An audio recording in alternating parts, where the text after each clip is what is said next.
Hey guys, it's Dr. Devin. Welcome to If They Knew, my new podcast playground, where you and I are going to deep dive into some big ideas and hopefully create some light bulb moments on how to take your health, on how to take your happiness to a whole new level. Now, I have a big vision, a big dream of humanity living vibrantly alive, making the most of every single minute and being alive and well and clear and connected body, mind, and soul. Now it starts with new ideas. It starts with waking up and shaking up the potential that you already have inside of you. So let's get this party started.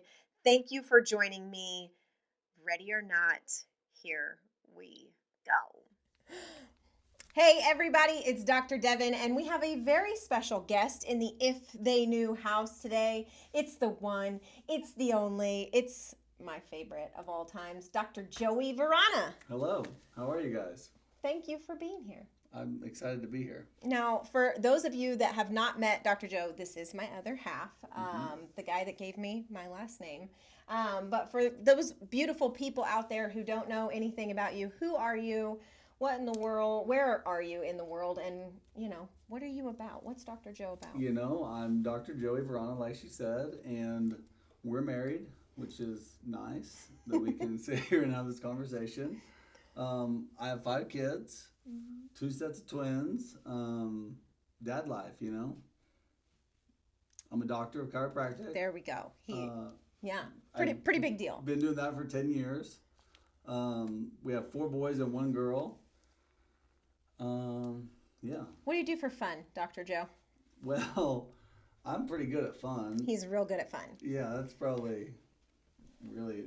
That's your specialty, I would really say. And maybe that's something that we could pick at your fun brain. Because some people, would you say out there maybe take life too seriously?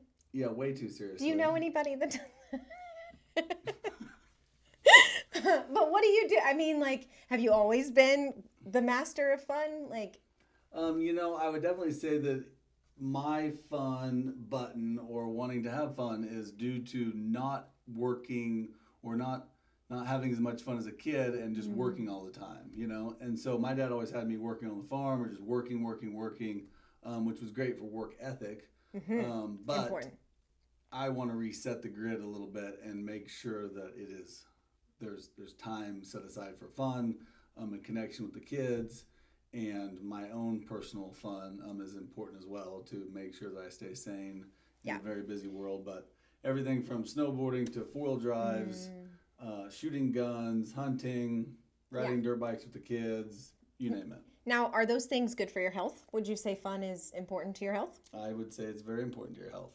Everybody out there, lesson number 1 in this episode of If They Knew would be that life is maybe about having fun and not about chasing the things and success and achievement and constant do mode. One of the things that I can say I'm most grateful for in our friendship and our marriage is that you help me reset my grid when I'm too much in drive and need to just chill and have more have more fun. But for the people out there also, as a doctor, because he's a pretty big deal down there on Main Street in Goddard, Kansas. People love him. They know his name. He's a hometown chiropractic choice. And you're really passionate about health. You're really passionate about enhancing the life experience for the people in your community.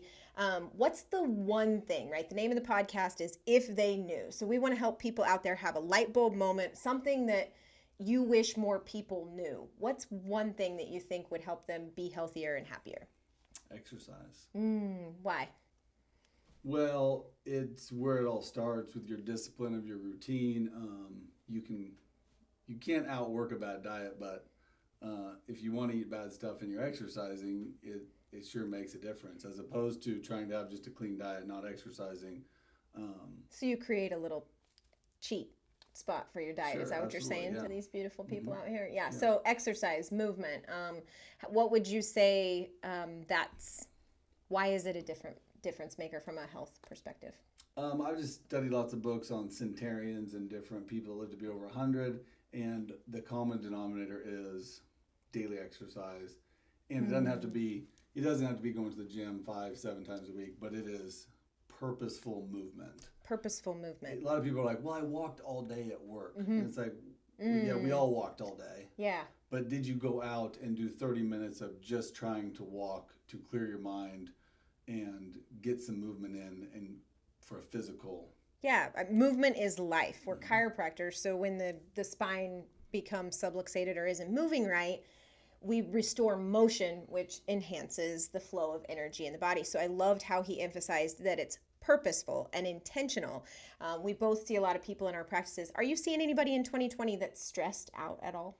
Lots of stressed out people. Yeah. Is exercise good for stress?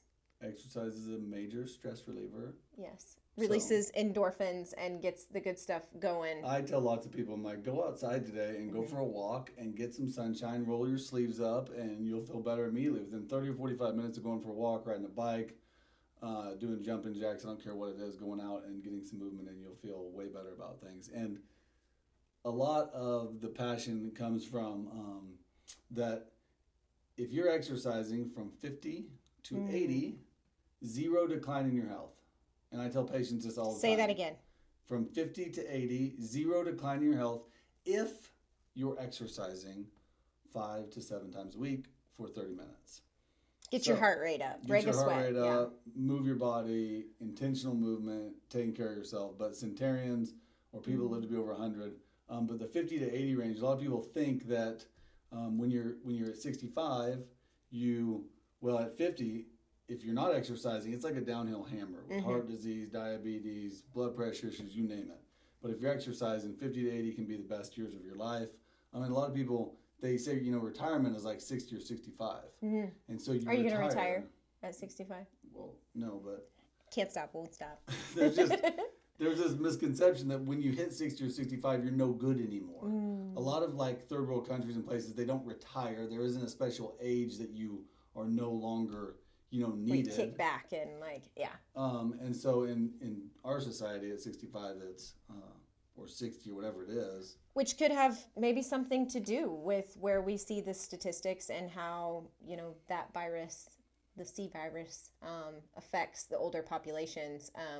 And so staying active is a key ingredient to your mental health, your physical health, your immune system. I mean, we could go on, and I am going to take this a little bit deeper, but one of the things, like, what I was going to say about people being stressed out, because everybody's carrying a big load of stress right now.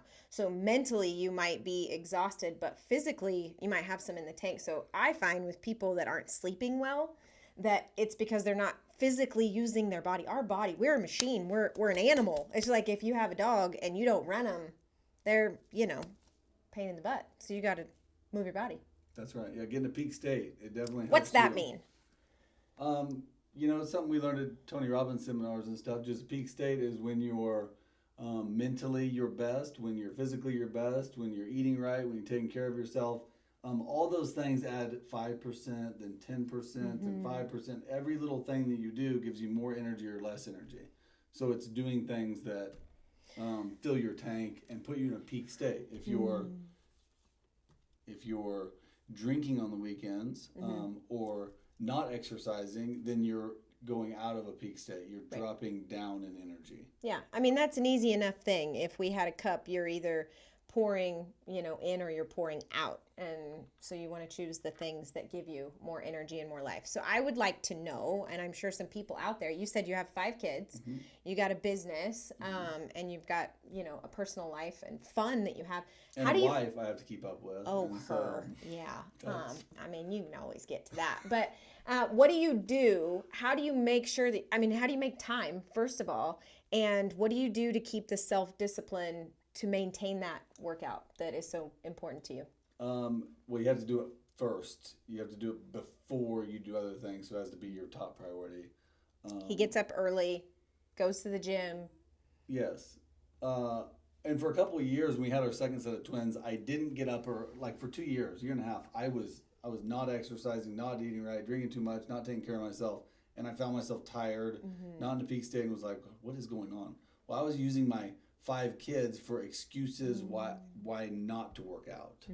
I can't cuz. I can't cuz, and no one has two sets of twins, or not that many people that could say, well, I have two sets of twins and I work out. Shout out to anybody out there with twins or two sets. We feel you. So I had the ultimate excuse. When I said to people at the gym, they're like, oh, well, that's a good point. Yeah, I can see why you weren't at the gym, because you have a second set of twins. Yeah. And so I switched it that now they're my reasons why to keep up with them. If I'm not in a peak state, I'm going to be in a worse mood at night. He's got to maintain dad strength, right? So that we've got wrestlers in the house and he's got to be able to keep up. What's another, I would imagine your friends, maybe like Gerald and Matt, what's accountability and having somebody to answer to or push you do for you? Well, it makes all the difference in the world if you have... Tell them, yeah. If you're surrounding yourself with people that are working out, if your friends are people that work out, you're way more likely to work out. If none of your friends work out, you're way less likely to work out. So finding different friends, choosing different friends, staying in touch with those people that are getting in a peak state more often, you'll find yourself in a peak state more often. It's pretty. Those are easy wins that you don't have to do yourself. All you're doing is just, rather than phoning the person that drinks, you're phoning the person that works out. There you go. So it's a choice in how you do that. Would you also say that like morning walks with your wife are good for your health It's movement? Good for our relationship, that's for sure. I mean, but really though, would you tell them about that? Because that's been a shift, even probably in like the last year and a half, where we've made a more, again, purposeful effort to do that. But would you say that's beneficial for your health and happiness? It definitely for your relationship happiness, connecting with your wife and listening to her while you're on a walk and talking about the week and the day and planning things. And So what are some ways that you organize it and stay on task? What is one tip that you would give the dads out there, parents everywhere, if you're telling them, hey guys, you got to work out? He said 5 to 7 times a week. He said 30 minutes. And you got kids and you got businesses and we got all the stress. So how do you keep track of your goals? How do you keep on task? That's a good question. What little piece of paper you got in your pocket? I always watch. Well, you can write things down. Oh, you write them down. Do you find that a good exercise?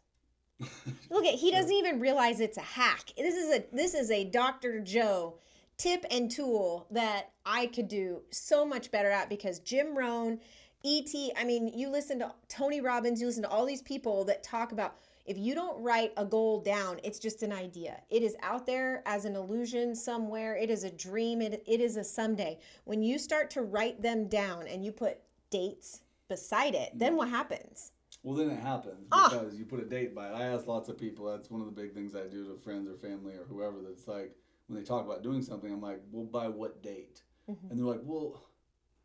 I'm like, well, just put a date on it. It's not that difficult. It can be farther out than you think it's going to take, but let's put a date that it has to be done by. I'm going to start exercising by this date, whatever it is. And when I only go to the gym a few times a week, the guys will harass me about that, but I try and get some kind of movement in on the other days. But having some sort of gym, personal trainer, whatever, that takes you out of your comfort zone. Because it's really easy to go for a 15 or 20 minute walk and go, well, that was enough. I moved, I did my thing. But having somebody or something that like makes you push. Yeah. And so the gym for me, I show up and it's already planned. You don't have to have energy. You don't have to have a plan. Right. You just show up and the work gets done. Shout out to KSP. They're in Goddard doing big things and keeping our community healthy.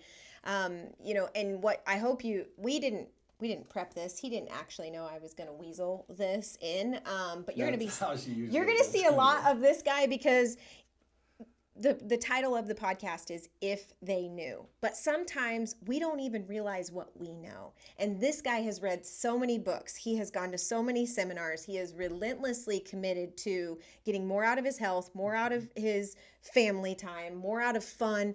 And it's inspiring, but sometimes you don't even see it in yourself. So I'm inviting guests and I'm going to pull it out of them. And I've already, just in this little snippet, the light bulbs start going off for me. It's this aha of, I do have to move my body. I do need to be intentional and purposeful in my workout routine. I do need a workout buddy. I do need somebody to answer to. And these little conversations, I hope they're as valuable for you as they are for us. If we reach down, and 2020 is really, it's a lot. And we actually just found out yesterday that our oldest son, who you will also see on here, tore his ACL and has suffered a pretty bad injury. And we have some tough decisions to make ahead of us when challenge comes up, adversity strikes. I mean, I've been by your side through a lot of that stuff. How do you mentally, how do you stay focused? How do you stay action oriented? Give them one last tidbit of how they can show up in this fourth quarter of 2020 and make this a good year. You said it before, is writing down your goals every day. It's hard to get off track of what your actions should be that day if each day you're writing down. I don't care if you rewrite the same. A lot of times I'm rewriting the same page over and over, but it keeps it fresh in my mind. So when I'm getting ready to make a bad decision or do something that takes me off of my goals, right? I just wrote them down that morning, so I'm a lot more likely to inadvertently make decisions that are in line with my goals. Right. So just that writing down my goals every day. And I usually do goals and things I'm grateful for, but We'll tell them why you do that. well, then I remember I have a smoking hot wife. I write that down. You're ridiculous. I do. But I put smoking hot wife, healthy kids. I can put it all that brings down. up a good point, Health, though. my health, my staff, my nanny, my mom, all the people that help in our lives. I write down that I'm grateful for them, so I remember. Attitude of gratitude. And it just puts you in a state of happy. But also something he just did where, like, he was paying me a compliment, and in my phone I have him in as Sexy Joe. And part of, I think, why we do that, what's his name, the pastor that we listened to, Joel Osteen, was talking about, he calls his wife Queen Victoria, because he said, I never understood people would say, oh, this is my old lady. And he's like, why the heck would I want to look at this person and see an old man? This is my old man, Joe. No, I look at it, and he's like, I program myself with words. So I had to highlight that because we both, I think, intentionally. And she thinks if she says it, then it'll happen. So she's trying, like, I'm a work in progress, right? Power of positive thinking, right? We are the creators of our reality, and I hope that you got that from this episode. It is choices, it is deliberate action, it is consistency, it is writing it down, putting a decided date on it, and getting after it. That's our quote, right? You want it? Go get it. You want it? Go get it, friends. Thank you, Dr. Joe, for being with us for this episode. Thank you for the invite. I mean, this is fun. We can sit here and check, double check.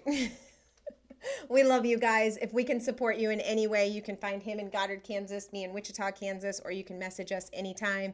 If it's helpful, please send this on to a friend. The whole motivation behind this is to be a light, to spread the light, and make 2020 the year that we all came alive. So we love you. Thank you.